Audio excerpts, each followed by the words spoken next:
Assalamualaikum warahmatullahi wabarakatuh. Haturan wilujeng patepang deui dina channel anu maneh RR Channel. Dina danget ieu gua bade midangkeun lajengan carita pondok bahasa Sunda anu judulna Dewi Sobrah Bodas bagian kadua, anu mana kamari kantos katunda sababaraha waktos ku jalaran aya waglan. Mangga atuh para wargi supados teu nyangklongting kana waktos turang sami-sami we sakseni kumaha jejer cariosna ieu Dewi Sobrah Bodas. Wilujeng ngadangukeun. Kaayaan lembur Cigoledag karasa beuki harengheng pikeun jalma-jalma cacah dina waktu eta. Rek teu kitu kumaha lalampahan Ki Jaduk katut anak buahna kalah kabuki Mahabu sakawenang-wenang. Ais pangampih jeung kokolot lembur geus beak dengkak pikeun ngalawan. Sakurnu bisa ngalawan atawa anu wani ngalawan ka anak buah Ki Jaduk, akhirna mah kudu palastra ku kasaktian Ki Jaduk nu geus lila hayang jadi pamimpin di eta lembur.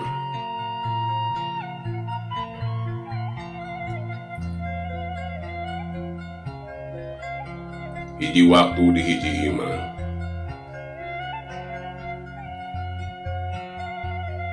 Agseg kaluarkeun beas upeti keur Ki Jaduk.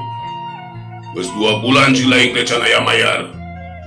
Anak buah Ki Jaduk nu pangdedekna popolotot ka Mang Emen nu harita can bisa mayar upeti dina waktu eta.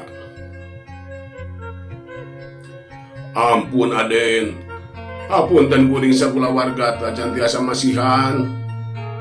Ujung hingga kanggo upeti dalah kanggo tuang oge es tuning koreh-koreh cok. Dapan panen kamari henteu kabeneran. Tembak Mang Emen bari semu si deku. Alah, loba pisan alesan sia mah. Tembak anak buah Ki Jaduk bari tuluy cekuk ngececek dada Mang Emen. Ledug Mang Emen ngacengkang. Tekung silila manehna maksakeun cengkat bari muringis. Leungeunna nyepengan dadana nu nyeri. Ningali kitu ti goah anak jeung pamajikan Mang Emen pating jarerit. Bari muru Mang Emen. Ampun Aden, pasihan abi waktos kanggo ngalunasan upeti. Manawi sasih payun disakantenankeun. Pamajikan Mang Emen milu mairan. Paling oge beuki nambahan sia mah lain kalah lunas. Tembak anak buah Ki Jaduk nu sejenna bari jol kerawak we anak awewe Mang Emen di pangku tuluy di barawa. Mang Emen hudang tuluy ngudag maksudna mah rek nyarek. Tapi nu katampa kalah panyiksa. Kajadian samadaya kitu teh geus teu aneh deui. Malah geus jadi pamandangan sapopoe pikeun pangeusi lembur. Teu karasa nyerelekna waktu Ki Jaduk di istenan geus 18 tahun.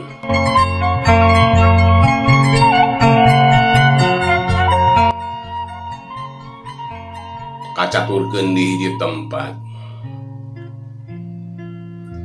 Hirup kumbuh jeung balerea teh teu gampang geulis. Gogoda jeung cocok bae tuning loba pisan tibatan hirup mencil jiga urang ayeuna. Nu mata kidep masing bisa mawa kalayan nempatkeun diri dina jalan anu luyu jeung aturan agama oge dari gama. Bari nyalik siksa kumaha kabiasaanana. Nyi koneng mere pepeling ka hiji wanoja nu pakulitanana bodas ngeplak. Awakna lenjang. Nuhun mah, hatur nuhun. Walona tawano Jawa singkat. Bari terobah tina silana. Nyi koneng unggut-unggutan lenyeh seuri. Bari leungeunna ngumpulkeun huisna nu marurag. Tuluy ngojengkang ngadeuketan bilik. Gap kana beungkeutan huis nu biasa dikumpulkeun. Kiwari huis Nyi koneng geus mangrupa sobrah. Buukna nomor 2 kalawan dikumpulkeun. geus aya sakeupeuleuh. Mama sakieu buktina kanu jadi anak teu boga wariskeun. Ukur ieu harta mama pek keur hidup. Mudah-mudahan aya mangpaatna. Nyi koneng ngasongkeun Sobra bodas ka eta wanoja nu tayalian orok pamanggih 18 tahun kalarung. Nu dinamian Dewi Sekar Arum Saptarasa. Cakal ieu ku hidep. Nyi koneng namprakeun dua dampal leungeunna. Bari kunyam-kunyam tuluy cahaya beureum bodas koneng jeung hideung kaluar tina dampal leungeun Nyi koneng. Laju ditujukeun kana Sobra bodas nu dicepengan ku Dewi Arum. Les cahaya nu opat tadi laleungitan arasup kana jero Sobra. Kiwari hidap geus jucu ngaji rasa nu tujuh. Mamenta eta pangarti teh masing dipake pikeun ngajaga diri oge balarea nu ngabutuhkeun. Ayeuna geus tunduk waktu. Ma geus bebas tina dosa mah baheula ku jalan ngatik oge ngadidik hidup ti orok dugi ka kiwari manjing baleg. Maksud mah Dewi Arum nanya bangun heran.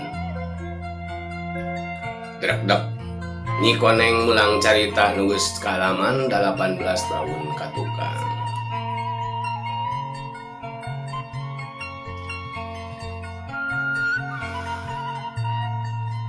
Dewi Arum ngarenghap bangun berat. Manehna tungkul bari cipanonna murubut masahan karembong koneng nu meulit dina cangkeng. Kutan kieu dina nasiban abdi teh mah. Oh, tarimakeun wae geulis. Sagala rupa oge geus aya dina papaskeun Gusti. Urang mah ukur diwajibkeun ngajalankeun. Nyi koneng mah pahayu muridna anu geus dianggap anakna. Barang dua manusia nu keur gunreng di jero saung.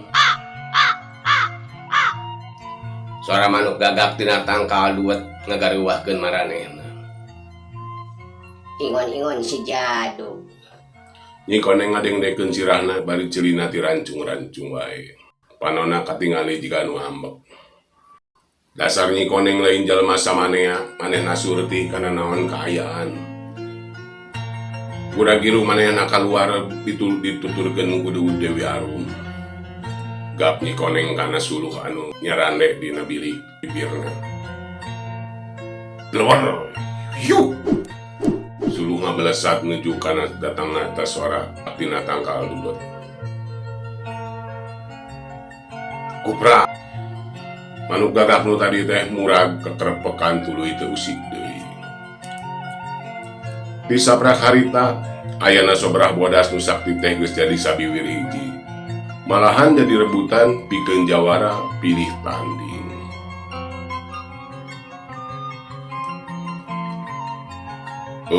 Waktosna teu nyekapan para wargi urang cekapkeun ugi ka dieu heula carios nyambung Dewi Sobra bodas bagian kadua. Insya Allah dina waktu salajengna urang keureuh deui urang teraskeun deui. Atur nuhun kana perhatosanana. Hapunten dina samudaya kalepatan sareng kakiranganana. Nyanggakeun sabrang salayan lebet ka cabe manteu, nyanggakeun hatur lumayan lebet ka hade manteu. Billahi taufik wal hidayah. Wassalamualaikum warahmatullahi wabarakatuh.